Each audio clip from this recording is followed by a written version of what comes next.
एक ऐसा स्कूल जहां खुद स्कूल का प्रशासन पहले ही ना पढ़ाए जा सकने वाले बच्चे मानकर उन्हें दरकिनार कर चुका था। स्कूल अथॉरिटीज का ये साफ मानना था कि ये स्टूडेंट्स पढ़ाई लिखाई के मामले में कभी आगे नहीं बढ़ सकते। इस लगातार मिलते तिरस्कार और अविश्वास के चलते बच्चों के मन में ये कड़वी भावना बैठ गई कि समाज उन्हें मैदान में उतरने से पहले ही असफल मान चुका है।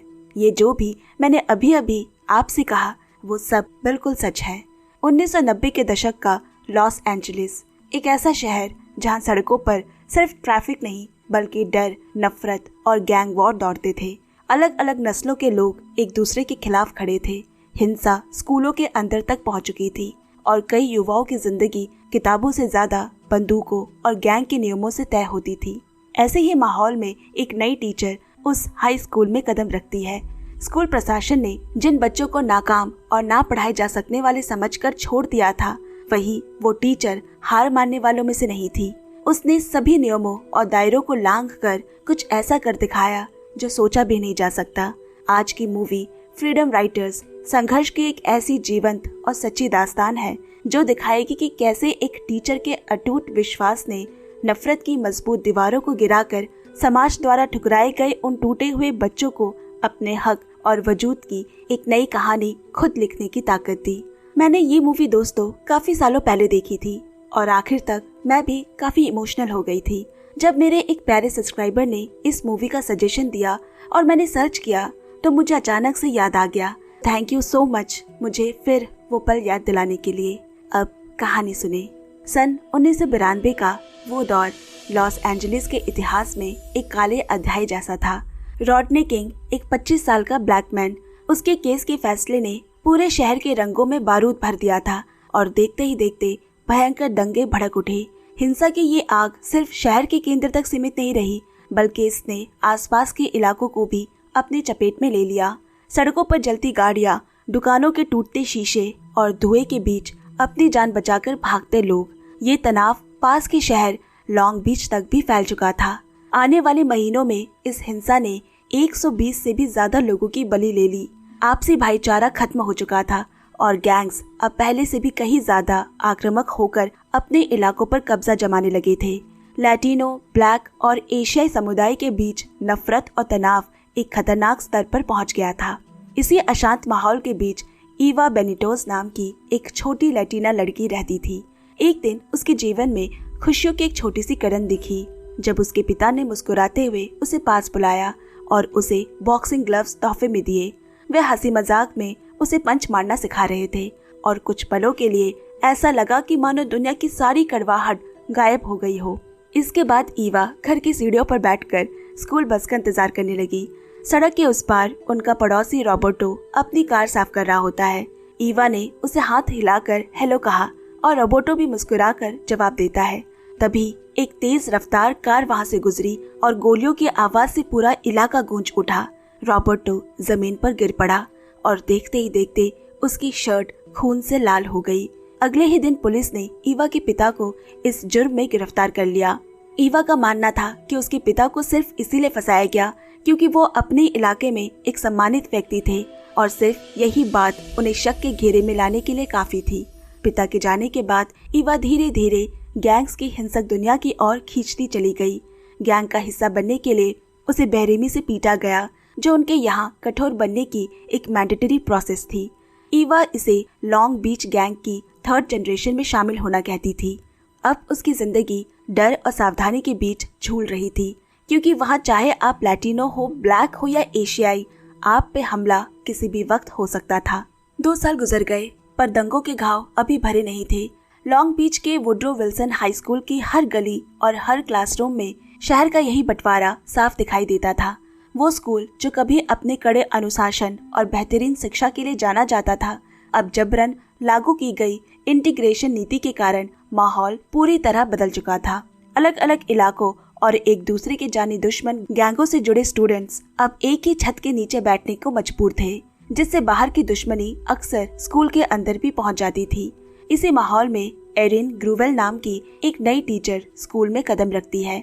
वो उम्मीदों से भरी हुई थी। स्कूल पहुंचने पर उसकी मुलाकात head of the department Margaret Campbell से हुई, जो उसे आने वाली मुश्किलों के बारे में बताती है। मार्गरेट ने चेतावनी दी कि उसके स्टूडेंट्स कोई साधारण बच्चे नहीं बल्कि प्रोबेशन पर चल रहे अपराधी हो सकते हैं जिनके पैरों पर इलेक्ट्रॉनिक मॉनिटर लगे होंगे। जब एरिन उत्साह से अपना तैयार किया हुआ लेसन प्लान दिखाती है तो मार्गरेट उसे ये कहकर खारिज कर देती है कि ओडिसी जैसी क्लासिक किताबें इन स्टूडेंट्स की समझ से परे है। आगे मार्गरेट बताती है कि इस इंटीग्रेशन पॉलिसी ने स्कूल की प्रेस्टीज और डिसिप्लिन को मिट्टी में मिला दिया है, लेकिन एरिन जवाब देती है कि उसने जानबूझकर इसी स्कूल को चुना है क्योंकि वो इस पॉलिसी पर विश्वास करती है। उसने तर्क दिया ये कहकर कि केवल अदालतों में युवाओं का बचाव करना काफी नहीं है, वो उन्हें अपराध के दलदल में गिरने से पहले ही बदलना चाहती है। मार्गरेट ने उसे ठंडे शब्दों में आगाह किया कि ये रास्ता बेहद कठिन होने वाला है। जब एरिन वहाँ से जाने लगती है तब मार्गरेट की नजर एरिन की मोतियों की माला पर पड़ी और उसने कटाक्ष करते हुए कहा, मैं होती तो ये मोतियों की माला पहनकर क्लास में नहीं जाती। अब अपने पहले दिन की सुबह एरिन ने एक चमकदार रेड ड्रेस पहनी और अपने पति स्कॉट की ओर मुड़कर मुस्कुराते हुए पूछा, क्या मैं एक टीचर जैसी लग रही हूँ? स्कॉट मुस्कुराकर जवाब देता है, हाँ। पहले दिन स्कूल में एरिन उम्मीद के साथ क्लासरूम की बोर्ड पर अपना नाम लिखती है, मिसेस क्रूवेल, और स्टूडेंट्स के आने का बेसब्री से इंतजार करने लगी। स्टूडेंट्स धीरे धीरे छोटे ग्रुप्स में बातें करते हुए अंदर आते हैं, लेकिन कोई भी उसकी तरफ देखकर बात नहीं करता। ज्यादातर स्टूडेंट्स अपने ही जाति और समुदाय के लोगों के साथ बैठते हैं। इसके बाद एरिन उनसे फ्रेंडली तरीके से बात करने की कोशिश करती है, लेकिन वो उसे नजरअंदाज कर देते हैं। जब वो अटेंडेंस लेना शुरू करती है तो क्लास में फुसफुसाहट और बातचीत का शोर बढ़ने लगता है। तभी एक स्टूडेंट ने तंज कसते हुए कहा कि ये क्लासरूम तो टीवी शो कॉप्स के किसी घटिया एपिसोड जैसा लग रहा है। इस बात की चिंगारी से देखते ही देखते दूसरे स्टूडेंट्स में बहस शुरू हो जाती है। माहौल इतना तनावपूर्ण हो गया कि एरिन की लाख कोशिशों के बाद भी शांति नहीं लौटी। आखिरकार उसे मदद के लिए बाहर हॉलवे में भागना पड़ा, जिसके बाद एक स्टाफ ने आकर बीच बचाव किया और झगड़ा शांत कराया। इस घटना के बाद एरिन की मुलाकात एक अनुभवी टीचर ब्रायन जेलफोर्ड से हुई, जो हकीकत का आईना दिखाते हुए कहता है कि एक दिन ऐसा वक्त आएगा जब स्टूडेंट्स क्लास में आना ही बंद कर देंगे। लेकिन एरिन भरोसे के साथ कहती है कि अगर वो अपना काम अच्छे से करेगी तो स्टूडेंट खुद क्लास में आना चाहेंगे। इधर अगले दिन वही लड़की ईवा भी खुद बताती है कि वो स्कूल सिर्फ इसीलिए आती है क्योंकि उसका प्रोबेशन ऑफिसर उसे मजबूर करता है। स्कूल का पूरा कैंपस एक तरह से अदृश्य दीवारों में बटा हुआ था, जहां हर नस्ल और समुदाय के स्टूडेंट अपनी पुरानी दुश्मनियां और गैंग वाले रिश्तों की बेड़ियों में जकड़े हुए थे। एरिन क्लास में ओडिसी पढ़ाना शुरू करती है तो स्टूडेंट्स मजाक उड़ाते हैं। महान लेखक होमर का नाम सुनकर वो उसे कार्टून कैरेक्टर होमर सिम्पसन से जोड़कर ठहाका लगाने लगे। और इसी बीच स्कूल में ईवा का बॉयफ्रेंड पाको अपने गैंग के साथ घूमता हुआ दिखा, जो स्कूल के माहौल को और असुरक्षित बना रहा था। कुछ समय बाद अचानक बाहर से आती चीख पुकार सुनकर एरिन मैदान की तरफ दौड़ी। वहाँ अलग अलग जाति समूह के स्टूडेंट्स आपस में लड़ रहे होते हैं। कोई धक्का दे रहा है, कोई मुक्का मार रहा है और हर तरफ अफरा तफरी मची हुई है। तभी एरिन की नजर एक स्टूडेंट पर पड़ी जो अपनी शर्ट के नीचे से बंदूक निकालने की कोशिश कर रहा होता है, लेकिन जैसे ही उसकी नजर एरिन से मिली वो घबराकर भाग जाता है।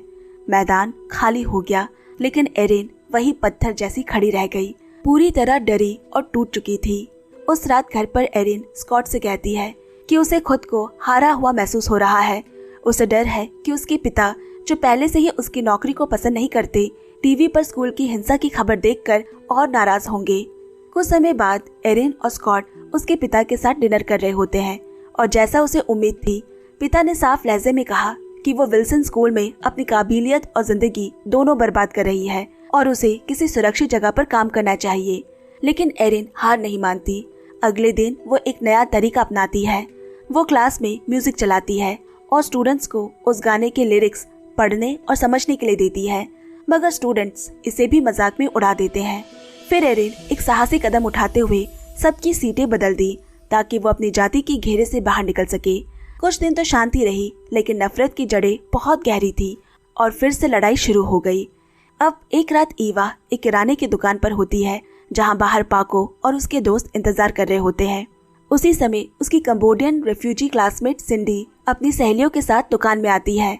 अंदर ग्रांट राइस नाम का एक अफ्रीकी अमेरिकी स्टूडेंट आर्केड मशीन पर गेम हारने के बाद दुकानदार से पैसे वापस मांगने लगता है, जिससे दोनों के बीच तीखी बहस छिड़ जाती है और जाहिर है मालिक उसे बाहर निकाल देता है। जैसे ही ग्रांट बाहर निकला, पाको उस पर गोली चलाने के इरादे से बंदूक निकालता है, लेकिन उसका निशाना चूक जाता है और गोली सीधे सिंडी की एक सहेली को जा लगती है।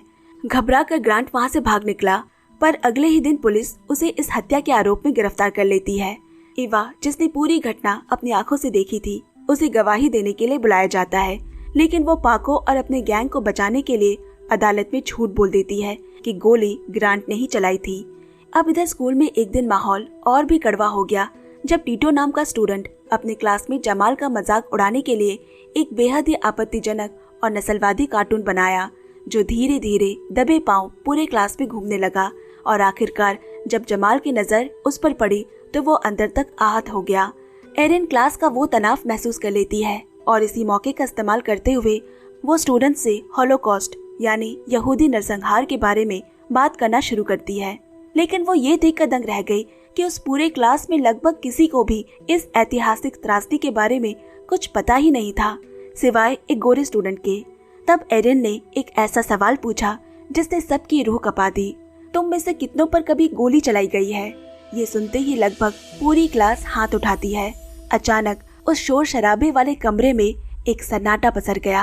क्लास खत्म होते ही Erin head of the department Margaret के पास स्टूडेंट्स के लिए the diary of Anne Frank जैसी किताबों की मांग करती है। उसे विश्वास था कि एन फ्रैंक जैसी सच्ची कहानियां इन भटके हुए बच्चों के दिलों को छू सकती है, लेकिन मार्गरेट ने साफ मना कर दिया, ये कहकर कि ये स्टूडेंट्स किताबों की कदर नहीं जानते, वो उन्हें फाड़ देंगे या उसे खो देंगे और स्कूल के पास उन्हें दोबारा खरीदने के पैसे नहीं है। इसी के साथ उसने एरिन को ये सलाह भी दी कि वो पढ़ाई छोड़कर सिर्फ डिसिप्लिन बनाए रखने पर ध्यान दे। हताश होकर एरिन मदद की उम्मीद में ब्रायन के पास गई, लेकिन वो भी मार्गरेट के बातों से सहमत होता है।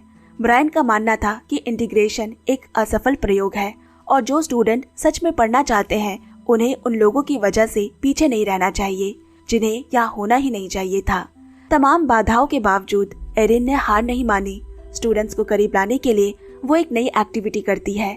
उसने फर्श पर एक लाइन खींचकर लाइन गेम एक्टिविटी शुरू किया। नियम सीधा था, अगर उसकी बात किसी स्टूडेंट्स के जीवन में मैच करता है तो वो आगे कदम बढ़ाएंगे। शुरुआत संगीत और शौक जैसे हल्के सवालों से हुई, लेकिन धीरे धीरे एरिन ने गहरे घाव को कुरेदना शुरू किया। एरिन पूछती है, अगर तुमने गैंग हिंसा में अपने किसी दोस्त को खोया है तो आगे बढ़ो। लगभग पूरी क्लास एक साथ लाइन पर आ खड़ी हुई। जब एरिन ने उनसे उन अपनों के नाम पुकारने को कहा जिन्हें वो खो चुके हैं, तो पहली बार क्लास अपनी नफरत को भूलकर एक साझा दुख में एकजुट दिखाई देती है।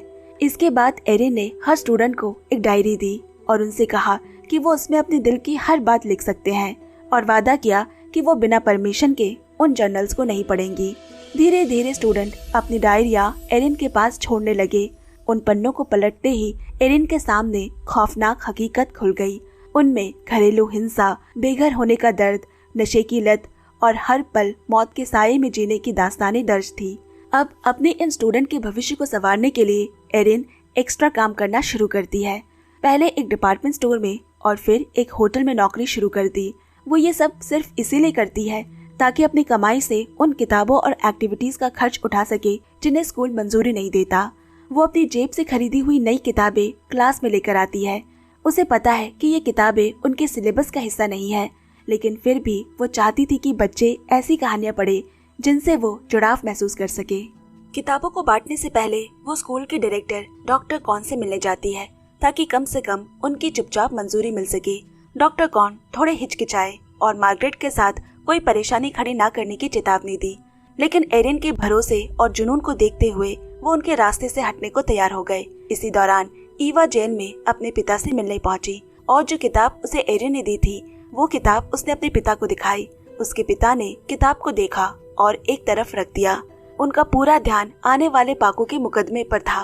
उन्होंने ईवा को समझाया कि अदालत में गवाही देते समय उसे अपनी गैंग की रक्षा करनी है। उनके लिए जाति और गैंग के प्रति वफादारी ही सबसे बड़ा धर्म था।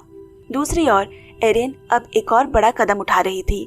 उन्होंने पूरी क्लास को लॉस एंजलिस के म्यूजियम ऑफ टॉलरेंस ले जाने का इंतजाम किया। सफर के दिन बच्चों के मन में मिली जुली भावनाएं थी।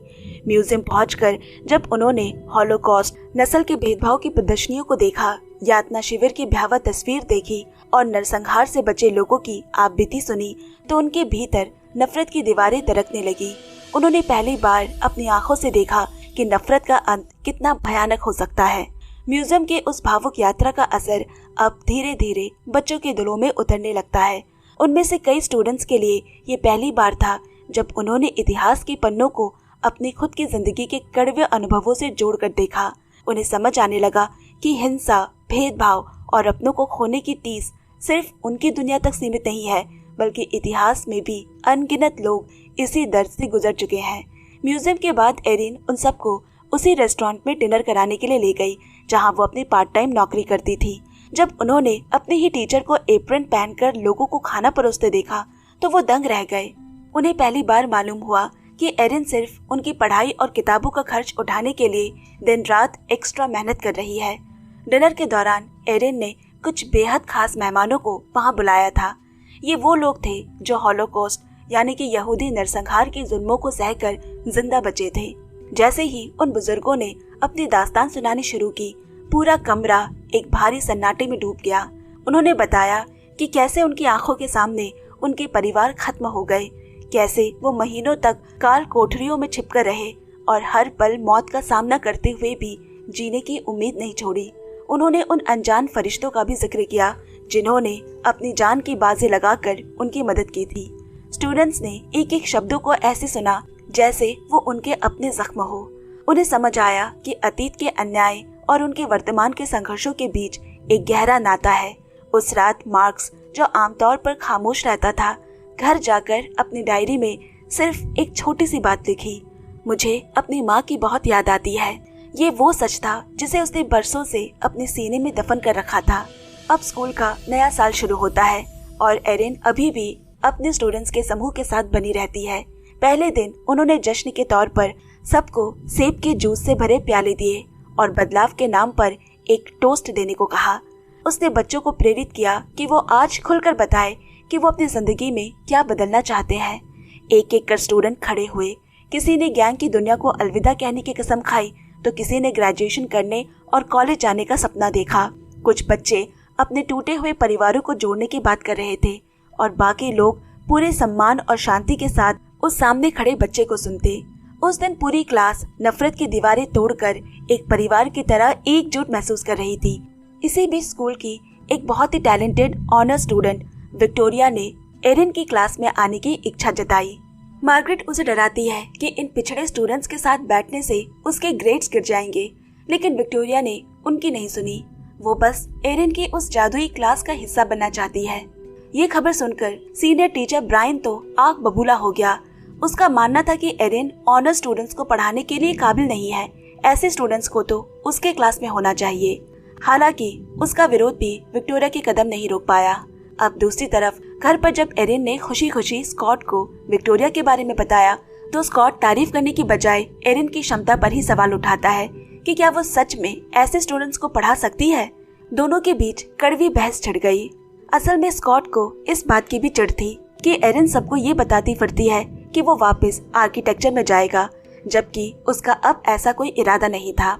उनकी वो रात बिना किसी सुलह के खत्म हो जाती है। अगले दिन स्कूल में एरिन स्टूडेंट्स को एक नई किताब देती है, the diary of Anne Frank. आगे उसने बताया कि ये एक ऐसी मासूम लड़की की कहानी है जो दूसरे विश्व युद्ध के दौरान मौत के साये में छिपकर जी रही थी। पूरी क्लास ने मिलकर उस डायरी को पढ़ना शुरू किया। जैसे ही कहानी खत्म हुई, ईवा गुस्से और गम से भर गई क्योंकि आखिर में एन की मौत की खबर ने उसे झकझोर दिया था। वो एरिन से गुस्से में पूछती है कि क्या वो ये कहना चाहती है कि उसकी अपनी जिंदगी का अंत भी एन फ्रैंक की तरह ही होगा।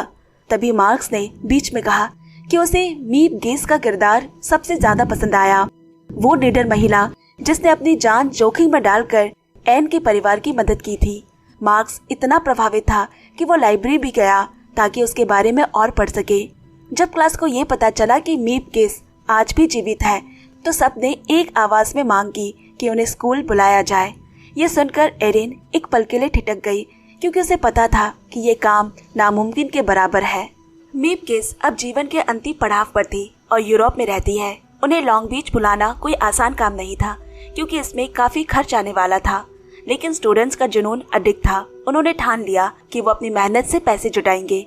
अगले ही दिन पूरा माहौल बदल गया। कोई समंदर किनारे बेक से लगाकर कुकीज बेच रहा था, कोई समुदाय के बीच डांस परफॉर्मेंस कर रहा था, तो किसी ने छोटे छोटे कार्यक्रम आयोजित किए ताकि दान इकट्ठा किया जा सके। हर फंड रेजर उन्हें उनके सपनों के करीब ले जा रहा था। दूसरी तरफ एरिन पर्दे के पीछे रहकर मीप से संपर्क करने और उनकी यात्रा की व्यवस्था करने में लगी रही। हफ्तों की इस एक साथ की तपस्या का फल मिलता है। एरिन ने क्लास में आकर बताया कि मीप केस उनके स्कूल आने के लिए तैयार हो गई है। ये खबर सुनते ही क्लासरूम खुशी और उत्साह की चीखों से गूंज उठा। जिस दिन मीप स्कूल पहुंची, हवाओं में एक अलग ही उमंग थी। मार्कस बड़े गर्व और सम्मान के साथ उन्हें ऑडिटोरियम तक पहुंचाता है, जहां स्टूडेंट्स का हुजूम यानी भीड़ उनकी एक झलक पाने को बेताब थी। मीप ने जब बोलना शुरू किया तो समय जैसे ठहर गया। उन्होंने सुनाया कि कैसे नाजी शासन के खौफ के बीच उन्होंने यहूदी परिवारों को काल कोठरियों में छिपाकर रखा, कैसे हर सुबह मौत के साए में शुरू होती थी, लेकिन उन्होंने कभी डर को अपनी जमीर पर हावी नहीं होने दिया। उन्होंने वो किस्सा भी साझा किया जब एक बंदूक उनकी तरफ तानी गई थी, फिर भी वो पीछे नहीं हटी। जब मार्कस उन्हें हीरो कहता है तो मीप ने बड़ी विनम्रता से मना कर दिया और कहती है, मैं कोई हीरो नहीं हूँ, मैंने बस वही किया जो इंसानियत के नाते सही था। उन्होंने बच्चों की आंखों में आंखें डालकर कहा, असली हीरो वो है जो रोजमर्रा की जिंदगी में दूसरों की मदद करने का साहस जुटाते हैं। उनकी बातों का जादू ऐसा था कि मार्गरेट, जो अब तक विरोध करती आई थी, दरवाजे पर खड़ी होकर अपनी आंखें भिगो रही थी। मीप की इस मुलाकात ने स्टूडेंट्स के अंदर एक गहरा परिवर्तन पैदा कर दिया। दोस्तों, मैंने एन फ्रैंक की जिंदगी से जुड़ी एक और सच्ची घटना पर movie my best friend Anne Frank को भी एक्सप्लेन किया है, जिसमें इतिहास के सबसे काले और क्रूर दौर में एन फ्रैंक और उसकी सबसे करीबी दोस्त हैना गॉसलर की गहरी दोस्ती दिखाई जाती है। कैसे धीरे धीरे यहूदियों पर हो रहे अत्याचार उनकी दुनिया बदल देती है। हालात इतने खराब हो गए कि एन का परिवार अचानक छिपने पर मजबूर हो जाता है और एन बिना कुछ बताए हैना की जिंदगी से गायब हो जाती है। 1 साल बाद हैना को एन एक कंसंट्रेशन कैंप में बेहद खराब हालत में कैद मिली, और फिर आगे क्या हुआ ये देखने के लिए नीचे डिस्क्रिप्शन में मैंने लिंक दे दी है, जरूर जाकर देखें। आई होप आपको भी ये कहानी बेहद अच्छी लगेगी। अब आगे कहानी में बढ़ते हैं। मार्कस के लिए ये खुद को खोजने का वो पल था। उसी शाम वो हिम्मत जुटाकर बरसों बाद अपनी माँ के घर पहुंचा। दरवाजे पर खड़े होकर उसने उन तमाम तकलीफों के लिए माफी मांगी जो उसकी वजह से उसकी माँ ने सही थी, और एक नया इंसान बनने का वादा किया। लेकिन दूसरी तरफ ईवा के लिए संघर्ष की घड़ी अभी खत्म नहीं हुई थी। ग्रांट का मुकदमा शुरू होने वाला था और उसकी माँ और समुदाय का उस पर भारी दबाव था कि वो अपनी गैंग की रक्षा के लिए अदालत में फिर से वही झूठ बोले। सच कहने का मतलब था कि अपने ही लोगों और अपने पिता की इज्जत को दांव पर लगाना, और झूठ बोलने का मतलब एक निर्दोष क्लासमेट को उस हत्या की सजा मिल जाती जो उसने की ही नहीं थी। आखिरकार मुकदमे का दिन आ जाता है। ईवा गवाही देने के लिए खड़ी होती है। उसकी नजर कभी सरकारी वकील पर जाती, कभी बचाव पक्ष के वकील पर, और कभी सामने बैठे पाको पर। पूरा कोर्ट रूम खामोश हो जाता है जब वो बोलना शुरू करती है। कुछ पल रुकने के बाद ईवा ने अपने ज़मीर की आवाज सुनी और सच कह दिया कि गोली ग्रांट ने नहीं बल्कि पाको ने चलाई थी। उसकी इस गवाही से ग्रांट पर लगा हत्या का आरोप हट जाता है, लेकिन उसी के साथ पाको की किस्मत तय हो जाती है। कोर्ट के बाहर निकलते ही ईवा को उसके समुदाय के लोग गद्दार कहने लगते हैं। अगले ही दिन गैंग के सदस्यों ने उस पर हमला भी किया, लेकिन उसके पिता के पुराने सम्मान ने किसी तरह उसकी जान बचा ली। डरी हुई ईवा सुरक्षा की तलाश में अपने आंटी के पास रहने चली जाती है, लेकिन उसने स्कूल आना नहीं छोड़ा। अब वो देर शाम तक क्लासरूम में ही रुककर अपना काम करती ताकि सड़कों पर मंडराने वाले खतरों से बची रह सके। इस बीच एरिन की क्लास की सूरत पूरी तरह बदल चुकी थी। जो बच्चे कभी पहले हमेशा चुपचाप नफरत से भरे रहते थे, अब खुलकर डिस्कशन में हिस्सा लेने लगे थे, और उनके ग्रेड्स उनकी मेहनत की नई कहानी कह रहे थे। यहाँ तक कि स्टूडेंट्स का एब्सेंट होना भी बहुत कम हो चुका था, और अलग अलग समूह के बीच बरसों से चली आ रही नफरत और झगड़ों की जगह आपसी समझने ले ली थी। लेकिन नियति का खेल देखिए, जहाँ एरिन अपने स्टूडेंट्स की जिंदगी संवार रही थी, वहीं उसके अपनी निजी जिंदगी के धागे एक एक कर बिखर रहे थे। एक शाम जब वो घर लौटी तो वो देखती है कि स्कॉट अपने कपड़े और सामान सूटकेस में रख रहा है। वो शांत आवाज में उसे कहता है कि उसे उसके काम पर गर्व है जो वो अपने स्टूडेंट्स के लिए कर रही है, लेकिन अब वही काम उसकी पूरी जिंदगी बन चुका है। उसने भरे गले से कहा, तुमने अपना सब कुछ उन बच्चों को दे दिया है एरिन, हमारे लिए अब कुछ बचा ही नहीं। एरिन उसे रोकने के लिए मनाने की कोशिश करती है, लेकिन एक खामोश विदाई के साथ स्कॉट घर से चला गया। इस जुदाई ने एरिन को भीतर तक तोड़ दिया, पर उसने अपनी इस व्यक्तिगत पीड़ा को अपने स्टूडेंट्स के भविष्य के आड़े नहीं आने दिया।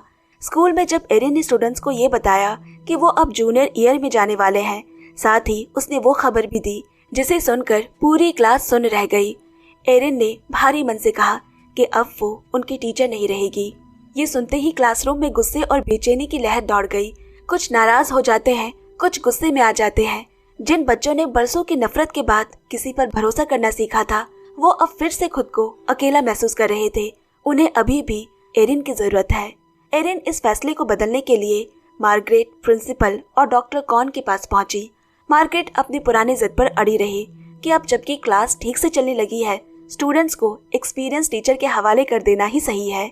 एरिन जवाब देती है कि बच्चों के साथ उसका जो रिश्ता बना है वही उनकी सफलता की नींव है और उसे तोड़ना उन्हें फिर से अंधेरे की ओर धकेलना होगा। लेकिन उसकी बात का कोई असर नहीं होता, तो उसने क्लास में जाकर फैसला बता दिया। एरिन अपनी खुद की उदासी छुपाने की कोशिश भी नहीं करती, लेकिन वो उन्हें कहती है कि चाहे कुछ भी हो जाए, उन्हें आगे बढ़ते रहना होगा। साथ ही हौसला भी दिया कि तुम में से कई लोग अपने परिवार में पहले ऐसे इंसान बनोगे जिनके पास कॉलेज जाने का मौका होगा। अब अपने सोफोमोर ईयर के आखिरी असाइनमेंट के लिए एरिन स्टूडेंट से कहती है कि वो अपनी जिंदगी की कहानी डायरी के रूप में लिखे, बिल्कुल एन फ्रैंक की तरह। उसने उन्हें एहसास दिलाया कि वो अब सिर्फ स्टूडेंट नहीं बल्कि अपनी कहानी के लेखक बन चुके हैं और हर किसी के पास कहने के लिए एक कीमती कहानी है। आने वाले हफ्तों में एक एक कर डायरी उसके पास आती गई। कुछ बहुत लंबी होती है, कुछ छोटी, लेकिन हर कहानी बेहद निजी और भावनाओं से भरी होती है। इसके बाद एरिन ने उन सभी जज्बातों को संजोकर एक किताब की शक्ल दी जिसका नाम रखा गया द फ्रीडम राइटर्स डायरी। कुछ समय बाद एरिन को स्कूल बोर्ड की एक और मीटिंग में बुलाया जाता है, जहां मीटिंग में मार्गरेट और अन्य अधिकारियों के सामने उसने छात्रों के सुधारे हुए ग्रेड्स, खत्म हुई हिंसा और पढ़ाई के प्रति उनके नए जुनून के सबूत पेश किए। लंबी बहस और एरिन के अटूट समर्पण के आगे आखिरकार बोर्ड को झुकना पड़ा। फैसला एरिन के पक्ष में आया। वो अपने स्टूडेंट्स को उनके ग्रेजुएशन तक पढ़ा सकेगी। जब एरिन ये खुशखबरी लेकर क्लास में दौड़ती हुई पहुंची तो वहां का नजारा देखने लायक था। पूरी क्लास खुशी से झूम उठी। तालियों की गूंज और बच्चों की आंखों में आई राहत की चमक ने ये साबित कर दिया कि प्यार और विश्वास से बड़ी कोई ताकत नहीं होती। जिस सफर की शुरुआत उन्होंने साथ मिलकर की थी, अब वो आगे भी जारी रहने वाला था। एरिन अपने वादे के मुताबिक जूनियर और सीनियर ईयर में भी उनके साथ रही और उन्हें कॉलेज की दहलीज तक पहुंचाया। ग्रेजुएशन के दिन जब वे स्टूडेंट्स अपनी डिग्रियां लेकर खड़े थे तो उनमें से कई अपने परिवार के पहले ऐसे व्यक्ति थे जिन्होंने शिक्षा की इस ऊंचाई को छुआ था। बाद में प्रकाशित हुई उनकी वो किताब द फ्रीडम राइटर्स डायरी आज भी दुनिया के लिए उम्मीद, साहस और इंसानियत की एक ऐसी मिसाल है जो बताती है कि एक शिक्षक का विश्वास किसी भी दुनिया को बदल सकता है, जिसे लोग लंबे समय तक याद रखेंगे। आज की कहानी की मुख्य किरदार एरिन ग्रूवेल, जिसने 1994 में कैलिफोर्निया के वुड्रो विल्सन हाई स्कूल में पढ़ाना शुरू किया था।